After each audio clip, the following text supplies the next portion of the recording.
I'm Jane King at the NASDAQ market site. Japan is added to the growing list of bear markets. Shares of a small-cap biopharma name are rallying in a sea of red. Find out why positive data is boosting Zafgen. And an Ebola vaccine deal was announced at the World Economic Forum in Davos. Could the commitment help stem new outbreaks?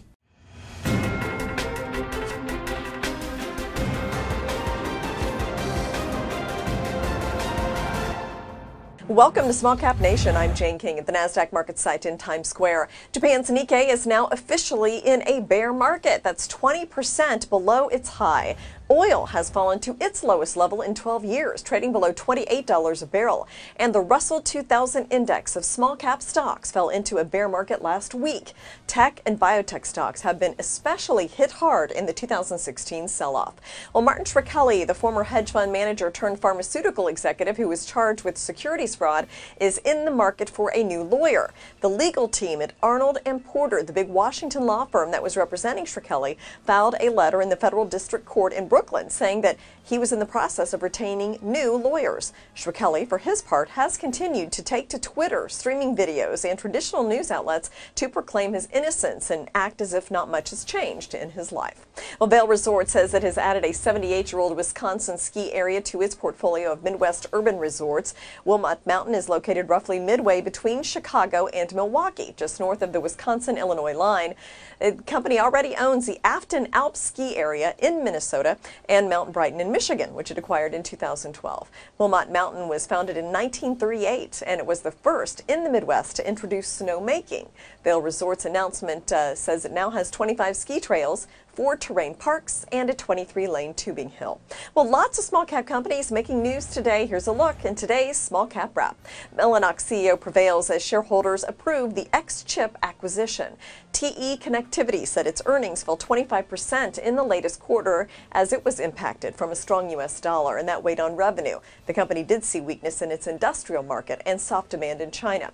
Brinker International, the restaurant company, said quarterly revenue missed estimates, but they did stand by their forecast for 2016. Cree says its earnings per share midpoint view topped estimates. Spirit Airlines expects 2016 capacity to get a boost of approximately 20%. Sun Edison says Lexor Capital reported a 5% holding in the company, and Synthetic Biolithics says its irritable bowel syndrome drug did meet primary phase 2 endpoints. Well, shares of companies with exposure to residential solar are getting hit hard this week, with Solar City falling as much as 12%, Vivint Solar down 15%, and Vivint's acquirer, Sun Edison, dropping 10%. Terraform Power, which will be buying residential solar assets as part of Sun Edison's acquisition of Vivint, also dropped as much as 11%. Now, a number of factors converging to hurt the solar companies, and especially ones with exposure to residential solar. Oil prices dropping, that has not helped energy stocks, even though solar companies very rarely compete directly with oil. But the bigger problem, Nevada's recent ruling that eliminated net metering for homeowners and added fixed fees to customers' bills. In fact, shares of Solar City plunged on that ruling last week, but investors clearly seeing more downside than they did when the ruling came out. Staples said it would give itself 3 more months before calling off its proposed $6 billion buyout of Office Depot. So this gives the companies time to fight an antitrust lawsuit with the Federal Trade Commission. Staples said it would extend the termination date of the proposed acquisition to May 16th from February 4th. That was the previous deadline to settle antitrust issues. The FTC sued to block the deal in early December, arguing the combination would control 70% of the U.S. market for office supplies purchased by large national customers. And Air Methods has completed its acquisition of Tri-State Care Flight. The deal was first announced in November. The deal is valued at $222 million, and it brings 380 people from Tri-State and 27 fixed-wing and rotary aircraft to Air Methods. Air Methods is the largest domestic air medical transport company, with more than 450 helicopters and fixed-wing aircraft in its fleet and 4,000 employees worldwide. Zafgen shares are seeing a strong advance in midweek trade. The maker of the experimental drug beloranib is one of the biggest gainers. What's behind the gain? Hi, Jane. Zafgen is soaring over 100% in early trade. The maker of the controversial obesity drug released positive data on beloranib. Zafgen announced that its double-blind, placebo-controlled phase 3 study was successful. Beloranib was evaluated as treatment for Prader-Willi syndrome. It achieved its co-primary efficacy endpoints. Now, the company says the first experimental treatment showed significant reduction in body weight as well as hyperphagia-related behavior in patients. Now, hyperphagia are pathologic hunger-related urges that are exhibited in patients with Prader-Willi syndrome. Now, beloranib makes the body produce less fat and burns off excess fat as fuel. The latest report included data from 74 patients who completed the trial. Now, keep in mind that 27 patients completed at least 75% of the trial before regulators placed a partial hold on the trial last autumn. In October of last year, a patient participating in the trial died of unknown causes. Zafgen shares took a hit last year. In December, the FDA placed beloranib's IND application on hold. Well, how does the company plan to address the FDA?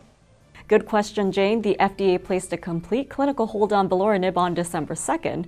The agency placed the hold on Zafgen's investigational new drug application for beloranib. Now, this came after a second patient died from an artery blockage in the lung. This occurred during the open-label extension portion of a late-stage trial. Nonetheless, Zafgen says it will give the FDA safety and efficacy data from its latest study, along with data from another trial. It's still working on understanding the impact of beloranib on blood clotting. According to the company's CEO, Zafgen plans to address FDA concerns over beloranib's development in the coming months. Could this be the beginning of a turnaround for Zafgen? Well, today's rally takes share prices above the $11 mark, but prices are still off its 52-week high above $55. If you look at this one-year chart, we can see how shares dipped after the first patient death in the beloranib trial, followed by its subsequent dip to 52-week lows after the second patient death.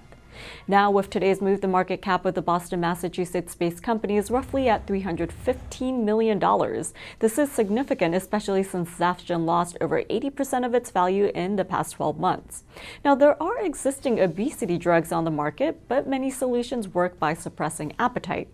Among current obesity drugs that are on the market, they work by suppressing hunger, and Arena Pharma, as well as Orexigen Therapeutics and Vivus are among the major players. Novo Nordisk also has an injectable drug, Saxenda.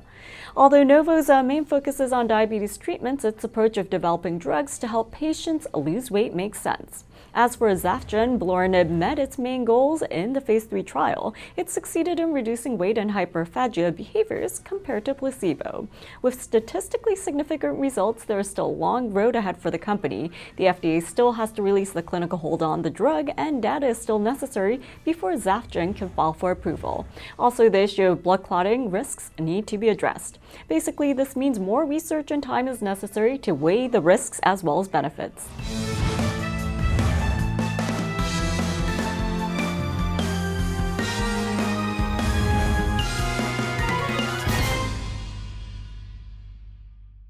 Guys, I got the jerseys. El Nino. Aquí. Spray Dan. Oh, yeah. Don Ovan. Think that's me? You guy. It's $40. Can you cover that? I'll send it to you right now. Done. Okay, got it. So hat trick Rick, he's the best player on our team. You get the ball, you give it to him. Great. Rick. On your phone, online, on the go, Wells Fargo makes it easy to get banking done. All right, Don, you're on. Nope, just kidding. Doug, you've been staring at that for a while, huh? Listen, TD Ameritrade has former floor traders to help walk you through that complex trade, so you'll be confident enough to do what you want. I'll pull up your number. Blammo. Let's get those guys on the horn. Ooh. Looks like it is time to upgrade your phone, Douglas.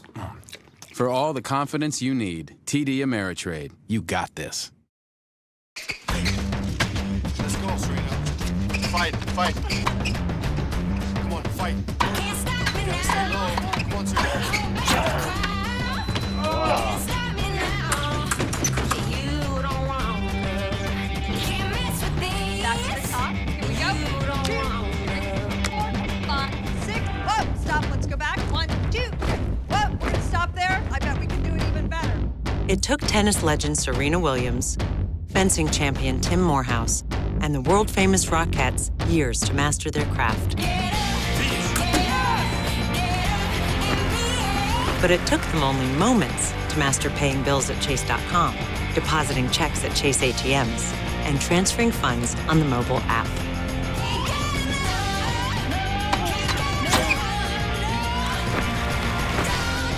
Technology designed for you, so you can easily master the way you bank. Well, the World Economic Forum is underway in Davos, Switzerland. It's that time of the year for the annual gathering. Big Pharma and a global vaccine alliance announced an Ebola vaccine deal. Now, what are the terms of the deal? Merck's subsidiary Merck Sharp and Dohme and vaccine alliance Gavi signed an Ebola vaccine deal. The agreement will support the provision of a vaccine to protect against future Ebola outbreaks. Now, the agreement was announced in Davos at the annual World Economic Forum.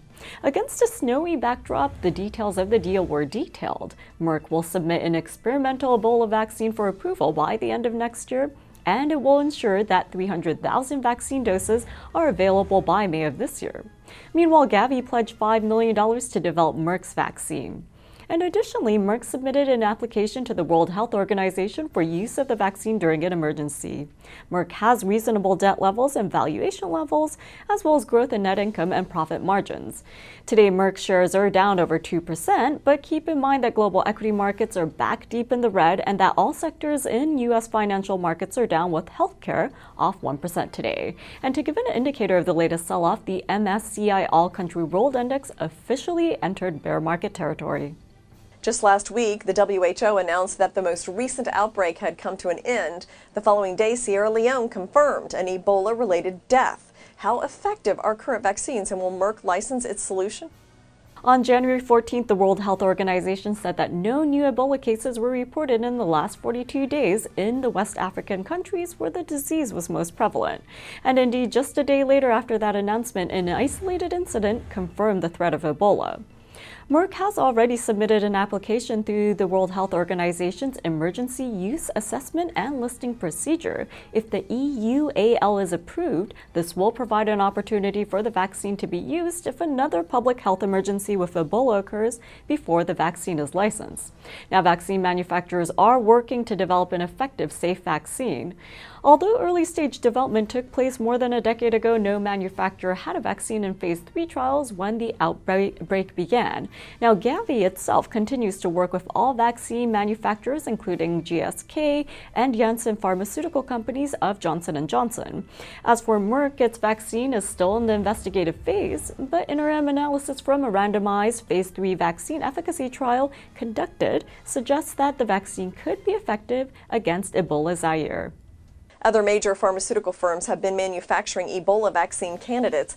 Are existing supplies enough to provide protection against a future outbreak? Without a doubt, a stockpile of Ebola vaccines is necessary for potential outbreaks. A vast store of Ebola vaccines has been manufactured in the past year. It is estimated that 2 million doses of candidate vaccines were made by Merck, Johnson & Johnson, as well as GlaxoSmithKline. Over 20,000 people have been vaccinated so far. The existing supply should provide protection in a future outbreak for patients, according to the Assistant Director General for Health Systems and Innovation at the World Health Organization. The biggest challenge is a bureaucratic one, as none of the vaccines have been submitted for approval by a regulatory body. Sierra Leone and Guinea have made arrangements with the relevant companies to use the vaccines in clinical trials, but should Ebola arise elsewhere, there may be a delay in outbreak response.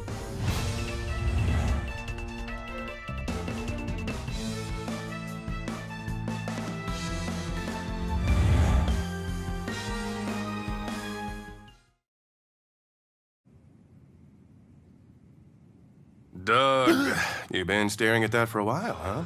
Listen, TD Ameritrade has former floor traders to help walk you through that complex trade, so you'll be confident enough to do what you want. I'll pull up your number. Blammo. Let's get those guys on the horn. Ooh. Looks like it is time to upgrade your phone, Douglas. For all the confidence you need, TD Ameritrade. You got this. Let's go, Serena. Fight, fight. Come on, fight. Can't stop me now. Come on, Serena. Can't stop me now. You don't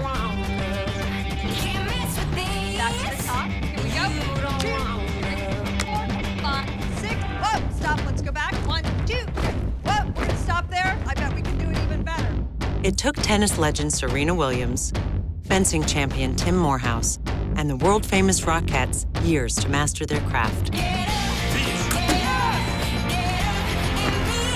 But it took them only moments to master paying bills at Chase.com, depositing checks at Chase ATMs, and transferring funds on the mobile app.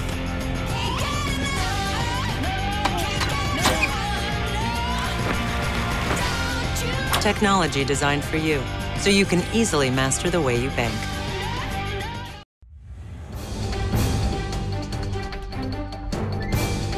Well, lots of activity in today's buy, sell, hold action. CACI International assumed a hold at Jefferies. Cal Atlantic upgraded to overweight at Barclays. Agility Holdings rated a new buy at Jefferies. Investment Technology was raised to overweight at JP Morgan. Mantech was rated new underperform at Jefferies. MDC Technologies was downgraded to equal weight at Barclays. Sanmina's shares were raised to sector perform at RBC Capital. Timken cut to a hold at Jefferies. And that is a wrap up of Buy, Sell, Hold. Thanks for joining us for Small Cap Nation, and we'll see you back here tomorrow. Until then, check back for the latest news and research on smallcapnation.com, Facebook, and Twitter.